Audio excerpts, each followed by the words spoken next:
In January, at an upmarket cafe in Jakarta, she's accused of spiking Myrna's iced coffee with cyanide and then calmly watching her beautiful friend take her last gasps of breath. दोस्तों, आज हम Indonesia के एक ऐसे case के बारे में बात करेंगे जिसमें एक लड़की की नई नई शादी होती है, जिससे वो बहुत खुश थी और अपने हस्बैंड के साथ हनीमून और फ्यूचर प्लान कर रही थी। लेकिन ऐसा कुछ करने से पहले ही एक कॉफी के कप ने उसके इन सारे सपनों पर रोक लगा दी। तो आज हम बात करेंगे मिर्ना सलीहीन की।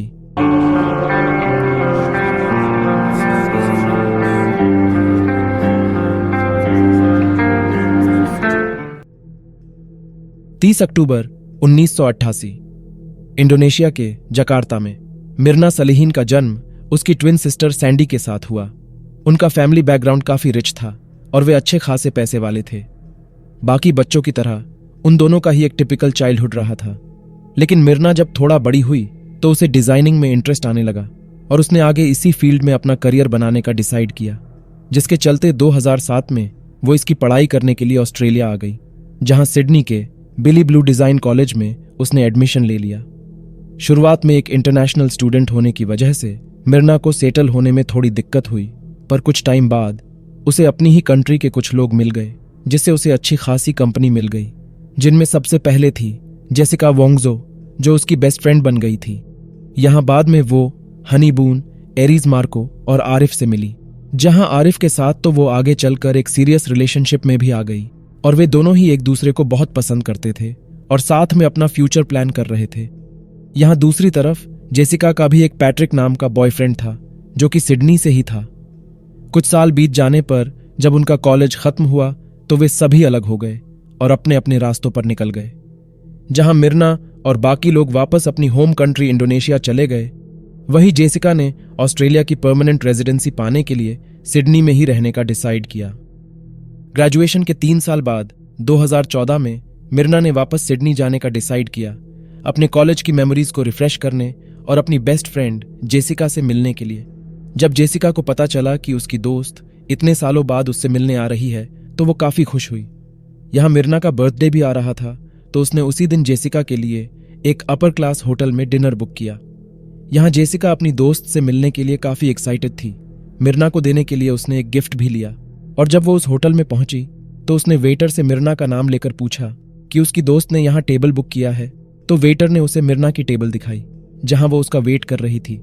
पर जब जेसिका उस टेबल पर पहुंची तो उसने मिर्ना के साथ उसके फियांसी आरिफ को देखा, जिसको उसने वहां एक्सपेक्ट नहीं किया था। उसने सोचा था कि वे दोनों ही उसके बर्थडे को सेलिब्रेट करेंगे, पर खैर उसने अपनी चेयर ली और उनके साथ बैठ गई। उसने गिफ्ट को टेबल पर रखा और मिर्ना ने उसे खोलना शुरू किया तो उसमें एक काफी अच्छी और एक्सपेंसिव ड्रेस थी, जिसे देखकर मिर्ना काफी खुश हुई और उसने इसके लिए जेसिका को थैंक्स कहा। उनकी फिर आपस में बातचीत शुरू हुई। सब कुछ ठीक चल रहा था, लेकिन जब मिर्ना ने जेसिका से उसके बॉयफ्रेंड पैट्रिक के बारे में पूछा कि क्या वो अभी भी उसके साथ है, तो यही से चीजें थोड़ा खराब होना शुरू हो गई। क्योंकि जहां मिर्ना और आरिफ का रिलेशनशिप शुरुआत से ही काफी अच्छा था और सब उन्हें एक परफेक्ट कपल की तरह देखते थे, वहीं जेसिका और पैट्रिक का रिलेशनशिप कॉलेज टाइम से ही काफी टॉक्सिक था और यहां पैट्रिक एक ड्रग एडिक्ट भी था। ये बात उसके सभी दोस्तों को पता थी और ग्रेजुएशन के बाद तो जब सब अलग हो गए तो जेसिका का पैट्रिक के सिवा ऑस्ट्रेलिया में कोई नहीं था जिस पर वो इमोशनली रिलाई कर सके। पर पैट्रिक के ड्रग एडिक्शन के चलते उनमें अक्सर झगड़े हुआ करते थे। उनके बीच कुछ भी ठीक नहीं था, पर जेसिका को यह उम्मीद थी कि एक दिन सब कुछ ठीक हो जाएगा। यही बात जब उसने मिर्ना को बताई तो एक दोस्त होने के नाते उसने उससे पैट्रिक को छोड़ने के लिए कहा कि वो लड़का उसके लिए ठीक नहीं है। लेकिन मिर्ना की यह बात सुनकर जेसिका काफी गुस्सा हो गई, क्योंकि एक तो वो पहले ही आरिफ और उसके रिलेशनशिप से थोड़ा जेलस थी कि उनकी लाइफ कितनी परफेक्ट है, और ऊपर से मिर्ना उसकी आखिरी होप पैट्रिक को भी छोड़ने की बात कर रही है। इसलिए जेसिका ने इस पर कोई रिप्लाई नहीं दिया और वो अपनी सीट से उठकर वहां से चली गई। मिर्ना ने उसे काफी कॉल्स किए, मैसेज किए, पर जेसिका ने उसे कभी कोई रिस्पॉन्स नहीं दिया और इसके साथ उन दोनों ने ही एक दूसरे से बात करना बिल्कुल बंद कर दिया था। पर इन सब के बावजूद जेसिका यहां मिर्ना के सोशल मीडिया अकाउंट्स को अक्सर स्टॉक किया करती थी, जिनमें वो देखती थी कि मिर्ना कहां जा रही है, कहां घूम रही है और वो आरिफ के साथ कितनी खुश है, जो कि वो पैट्रिक के साथ बिल्कुल नहीं थी। कुछ हफ्तों बाद ही जेसिका और पैट्रिक के बीच एक झगड़ा हुआ, जिसमें पैट्रिक ने उससे ब्रेकअप कर लिया, जिसका सीधा असर जेसिका की मेंटल हेल्थ पर हुआ, जहां वो डिप्रेस रहने लगी और उसने डेली शराब पीना शुरू कर दिया। और 22 अगस्त 2015 की रात उसने नशे की हालत में अपनी कार भी क्रैश कर ली। इस एक्सीडेंट में वो बच तो गई, पर उसकी रिब्स की कुछ हड्डियां टूट गई और उसे कुछ और इंजरीज भी हुई। इस हादसे से रिकवर होने में उसे महीना लग गया, पर यहां वो फिजिकली तो ठीक हो गई थी, पर मेंटली वो काफी डिप्रेस थी। आगे यहां 2015 के दिसंबर में उसे उसकी जॉब से भी निकाल दिया गया। यहां जेसिका अभी भी मिर्ना के अकाउंट्स को स्टॉक किया करती थी, जिससे इस बार उसे पता चला कि मिर्ना शादी करने वाली है और वो उसी की तैयारियों में लगी है। ये देखकर जेसिका को लगा कि मिर्ना सब कुछ भुलाकर शायद उसे भी इनवाइट करेगी, क्योंकि एक टाइम पर वे दोनों काफी अच्छे दोस्त थे। उसे पूरा यकीन था कि मिर्ना उसे जरूर बुलाएगी। और जैसे जैसे शादी की डेट पास आ रही थी तो जेसिका भी अपने फोन को लगातार चेक कर रही थी, पर उसे मिर्ना का कोई मैसेज नहीं आया और शादी की डेट निकल गई। कुछ दिन बाद जब उसने फेसबुक पर मिर्ना की वेडिंग फोटोज देखी तो उसे बहुत बुरा लगा, क्योंकि उसकी शादी बड़ी ही ग्रैंड थी, जहां उसने अपने सभी दोस्तों को बुलाया था, जिसमें हनी बून और एरीज भी शामिल थी। पर उसने जेसिका को जैसे इग्नोर ही कर दिया, जो एक टाइम पर उसकी बेस्ट फ्रेंड थी। और ये देखकर जेसिका का दिल टूट गया, क्योंकि पहले ही उसका टाइम काफी खराब चल रहा था। इतना कुछ होने के बावजूद जेसिका ने आखिर में ऑस्ट्रेलिया छोड़कर इंडोनेशिया जाने का डिसाइड किया, और वो अब सब कुछ भुलाकर अपने दोस्तों से मिलकर सब कुछ ठीक करना चाहती थी। इसलिए इंडोनेशिया आने के बाद वो जकार्ता पहुंची, जहां पहुंचकर उसने मिर्ना को मैसेज किया कि क्या वे कॉफी के लिए मिल सकते हैं।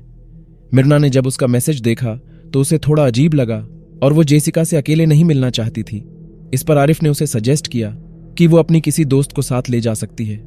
इसलिए मिर्ना ने यहां अपने साथ हनी को इनवाइट किया और बाद में इसके बारे में उसने जेसिका को भी बताया। बाद में उन तीनों ने ही अगले दिन 6 जनवरी की शाम 5 बजे एक शॉपिंग सेंटर में मौजूद कॉफी शॉप में मिलने का डिसाइड किया। और बातचीत के दौरान जेसिका ने उन्हें कहा कि ये ट्रीट उसकी तरफ से है, तो उनके लिए ड्रिंक्स वो खरीदेगी।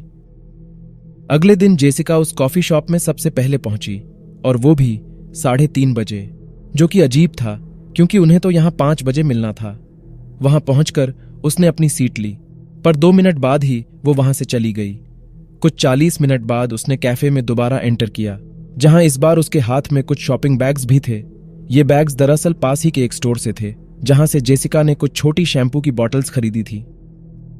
कॉफी शॉप में आने के बाद जेसिका एक जगह खड़ी हो गई और कैफे की छत और उसकी दीवारों को बड़ी ही सस्पिशियसली देखने लगी। इसके बाद 4:15 पर उसने अपने और अपने दोस्तों के लिए ड्रिंक्स ऑर्डर की, जबकि मिर्ना और हनी को आने में अभी भी 45 मिनट बाकी थे।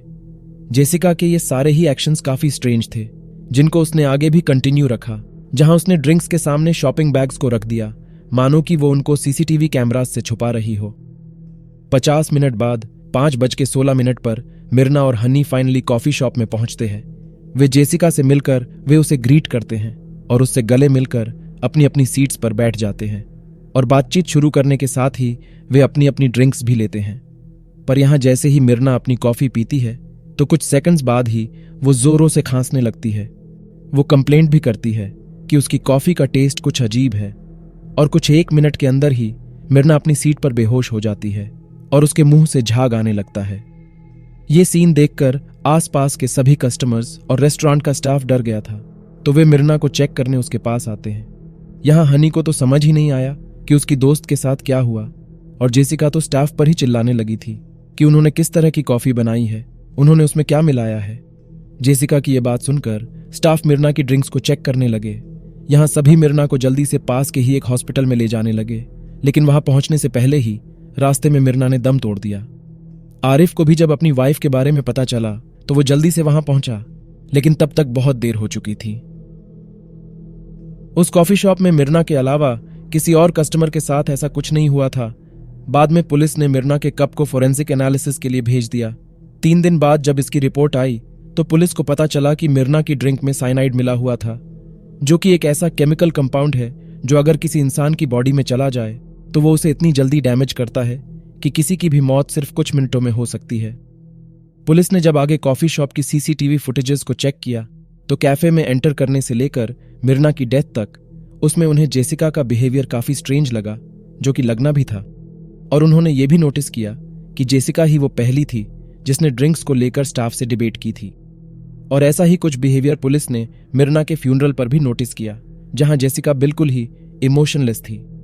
इन सब से पुलिस का शक जेसिका की तरफ बढ़ता ही जा रहा था, पर यहां एक फिक्र उन्हें यह भी थी कि जेसिका कहीं ऑस्ट्रेलिया न चली जाए, क्योंकि वो वहां की परमानेंट रेजिडेंट थी। इसलिए पुलिस ने जल्दी से जल्दी जेसिका के अगेंस्ट सभी एविडेंस कलेक्ट किए और फाइनली 30 जनवरी 2016 को उसे मर्डर के सस्पिशन में अरेस्ट कर लिया गया।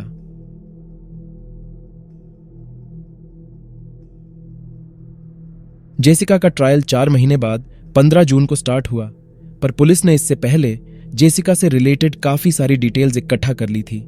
जहां वे ऑस्ट्रेलिया में न्यू साउथ वेल्स एम्बुलेंस के ऑफिस पहुंचे, जहां पर जेसिका पहले एक ग्राफिक डिजाइनर के तौर पर काम किया करती थी। उन्होंने वहां की मैनेजर क्रिस्टी से जेसिका के बारे में पूछा तो क्रिस्टी ने बताया कि जेसिका ने यहां कुछ 8 महीने काम किया था और इतने टाइम में जहां तक उसने देखा तो जेसिका का बिहेवियर काफी अजीब था। वो हमेशा गुस्से में रहती और अपने को वर्कर्स से लड़ती रहती थी, और एक बार तो वो खुद क्रिस्टी से लड़ने लगी, जिसमें जेसिका ने उससे कहा कि उसे पता है कि किसी को कैसे मारा जाता है, वो उससे बच के रहे, वरना वो उसके साथ उसकी मां को भी मार देगी। इस केस में इंडोनेशियन इन्वेस्टिगेटर्स ने ऑस्ट्रेलियन फेडरल पुलिस की हेल्प ली, पर ऐसा करने के लिए ऑस्ट्रेलियन अथॉरिटीज ने उनके सामने एक शर्त रखी कि वे जेसिका को कोई भी डेथ पेनल्टी नहीं देंगे, क्योंकि वो अभी भी एक ऑस्ट्रेलियन सिटीजन है, जिस पर इंडोनेशियन इन्वेस्टिगेटर्स ने भी अग्री किया। आगे ऑस्ट्रेलियन पुलिस ने जेसिका की एक रिपोर्ट बनाकर इंडोनेशिया भेजी। जब इंडोनेशिया की पुलिस ने उस रिपोर्ट को देखा तो उन्हें पता चला कि कैसे जेसिका ने पहले कई बार अपनी जान लेने की कोशिश की थी, जिसमें से 2 बार उसे हॉस्पिटलाइज भी होना पड़ा, और उसके सिडनी वाले घर को चेक करने पर वहां पुलिस को कुछ सुइसाइड नोट्स भी मिले, जिसमें जेसिका ने अपनी मौत का ब्लेम पैट्रिक पर डाला हुआ था। इंडोनेशियन पुलिस को यहां उसके कार क्रैश और उसके टॉक्सिक रिलेशनशिप के बारे में भी पता चला। जब जून में जेसिका का ट्रायल शुरू हुआ तो ये एक पब्लिक स्पेक्टिकल बन गया। सभी लोग इसके बारे में बात कर रहे थे और इंटरनेट पर अपनी अपनी कंस्पिरेसी थ्योरीज बना रहे थे। इस ट्रायल की शुरुआत में पुलिस ने अपनी रिपोर्ट सबमिट तो की, पर उनके पास अभी भी कोई एग्जैक्ट प्रूफ नहीं था जिससे यह साबित हो सके कि मिर्ना की डेथ के पीछे जेसिका का हाथ है। और जेसिका के डिफेंस लॉयर ने भी उनसे कुछ ऐसे ही सवाल किए। इससे अब पुलिस के पास जो एकमात्र जरिया था कोई एविडेंस कलेक्ट करने का, तो वो उस कॉफी शॉप का सीसीटीवी कैमरा था, जिसे पुलिस ने दोबारा एनालिसिस किया और देखा कि कैसे जेसिका उस दिन वक्त से पहले कॉफी शॉप पहुंच गई और अपनी सीट पर बैठने से पहले वो रेस्टोरेंट के कैमरास को चेक कर रही थी। उसने टाइम से पहले ड्रिंक्स मंगाकर उनके सामने शॉपिंग बैग्स रख दिए, जिससे सीसीटीवी का व्यू ब्लॉक हो गया, जिसमें पुलिस ने उसके हैंड मूवमेंट्स को भी नोटिस किया जो बैग से ड्रिंक्स की तरफ जा रहे थे, पर उन्हें कुछ भी ठीक से क्लियर नहीं था। लेकिन ये सभी अजीब इंसिडेंट्स जेसिका को सीधे सीधे एक प्राइम सस्पेक्ट बनाते थे, यहां तक कि वो अपने सभी ट्रायल्स में भी हंसती हुई नजर आई। बहुत ही कम ऐसे मौके होंगे जब वो अपसेट हुई होगी। पर इस स्टोरी को और भी कॉम्प्लेक्स बनाया जेसिका के ट्राउजर ने, जो उसने 6 जनवरी के दिन पहना हुआ था, जिसे उसने उसे शायद कहीं फेंक दिया था। जब पुलिस ने यह नोटिस किया तो वो चेक करने उसके घर भी गए, पर उन्हें वहां कुछ भी नहीं मिला, और जेसिका से पूछने पर तो वो कोई और ही ट्राउजर दिखाने लगी। Hello, Jessica. We're from Australian TV. Hi. How's the trial going? Yeah, it's been going okay, but I can't really say anything right now. I understand. Yeah. Do you know who murdered Myrna? Do you have any ideas about who No, murdered I Myrna? have no clue. Jessica के against police के पास यहां 2 सबसे बड़े evidence missing थे। पहला तो ये कि मिर्ना की कॉफी में साइनाइड कैसे पहुंचा, और दूसरा ये कि जेसिका के पास वो साइनाइड आया कहां से, क्योंकि ये एक ऐसा सब्सटेंस है जो अक्वायर करना काफी मुश्किल है, स्पेशली इंडोनेशिया जैसी कंट्री में। और ये दोनों ही आर्ग्यूमेंट जेसिका के डिफेंस में गए, और कोई प्रूफ ना मिलने पर यह केस 4 महीनों तक चला। पर 27 अक्टूबर 2016 को कोर्ट ने जेसिका वोंगजो को मिर्ना के मर्डर के लिए गिल्टी करार दे दिया, उसकी मेंटल हेल्थ और उसके कॉफी शॉप वाले इंसिडेंट्स के बेसिस पर। Menyatakan terdakwa Jessica Kumolo alias Jessica Kumala Wongso alias Jess telah terbukti secara sah dan meyakinkan bersalah melakukan tindak pidana pembunuhan berencana। इस वर्डिक्ट से मिर्ना की फैमिली काफी खुश थी कि उनकी बेटी के किलर को फाइनली सजा मिल गई, पर वे दुखी भी थे क्योंकि अब मिर्ना उनके साथ नहीं थी। जेसिका को कोर्ट ने 20 साल की सजा सुनाई उसे डेथ पेनल्टी नहीं दी गई क्योंकि ऑस्ट्रेलियन अथॉरिटीज ने ऐसा करने से मना किया था। यहां जेसिका को हैंडकफ करने से पहले उसने जजेस के इस फैसले को अनफेयर कहा। 20 साल की सजा किसी की लाइफ लेने के मुकाबले यहां काफी कम है। मिर्ना के सामने पूरी जिंदगी बाकी थी और उसकी शादी को भी इतना वक्त नहीं हुआ था। यहां सबसे ज्यादा तकलीफ आरिफ को हुई क्योंकि उसने उस शख्स को खोया था जिसे वो सबसे ज्यादा प्यार करता था, और इस हादसे के बाद तो वो इंडोनेशिया हमेशा के लिए छोड़कर मेलबर्न चला गया, एक नई लाइफ स्टार्ट करने के लिए। मिर्ना ऑनेस्ट थी और अपने दोस्तों और अपनी फैमिली की जेन्युइनली केयर करती थी, पर एक जेलसी के चलते उसकी जान चली गई। यहां वो सिर्फ 27 साल की थी। तो दोस्तों, आज का केस हम यही खत्म करते हैं। सो थैंक यू हमारा वीडियो देखने के लिए, और इस केस से रिलेटेड अगर आपके कोई ओपिनियंस है तो आप अपने थॉट्स कमेंट में शेयर कर सकते हैं। और अगर आप ऐसी ही ट्रू क्राइम स्टोरीज और शॉर्ट डॉक्यूमेंट्रीज देखने में इंटरेस्ट रखते हैं तो आप हमारे चैनल को सब्सक्राइब कीजिए ताकि हमारा काम ज्यादा से ज्यादा लोगों तक पहुंचे। तो तब तक के लिए मैं आपको मिलूंगा किसी और केस के साथ।